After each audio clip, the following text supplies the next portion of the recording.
Muito se fala em grande propriedade rural, distribuição de sesmarias por Dom João, Dom Pedro I e a formação de uma classe de senhores de terra baseado na posse de grandes propriedades rurais. Mas será que existiam apenas grandes propriedades rurais?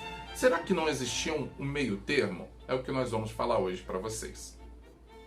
Olá amigos, sejam todos bem-vindos ao canal. Eu sou Antônio Carlos e aqui nós falamos sobre história e muito mais. Hoje nós vamos falar sobre a pequena propriedade rural, o que poucas pessoas falam, e a sua importância nesse cenário. Mas antes eu não posso deixar de pedir para que você se inscreva no canal, se ainda não é inscrito, deixe seu like, ative o sino de notificações para receber mensagem toda vez que nós publicarmos um vídeo novo.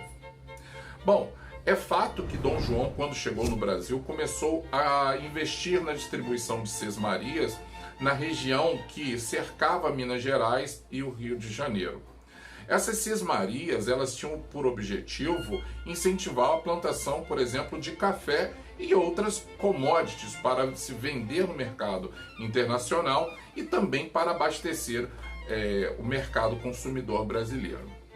De fato, nós conhecemos muito esses fazendeiros que foram grandes proprietários, mas pouco se fala da pequena propriedade rural, que era muito importante.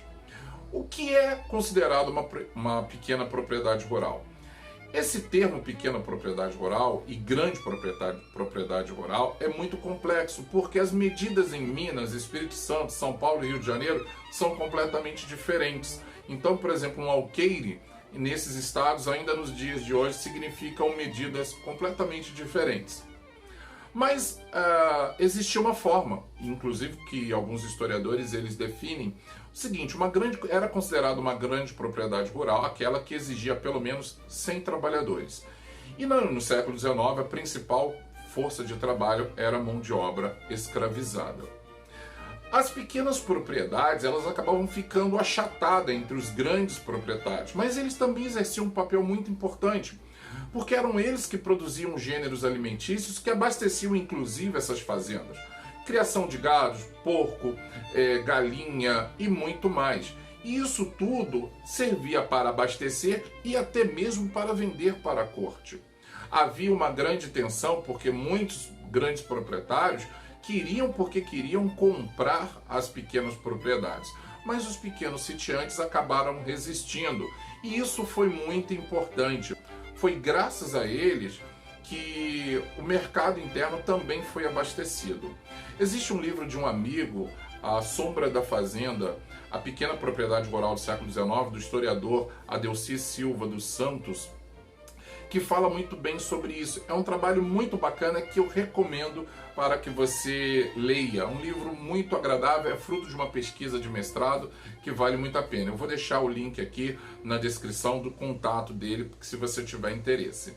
Então, quando nós pensamos Vale do Paraíba, nós também devemos pensar na pequena propriedade. Agora, não significa dizer que a pequena propriedade também não tinha trabalhadores escravizados. Tinha sim.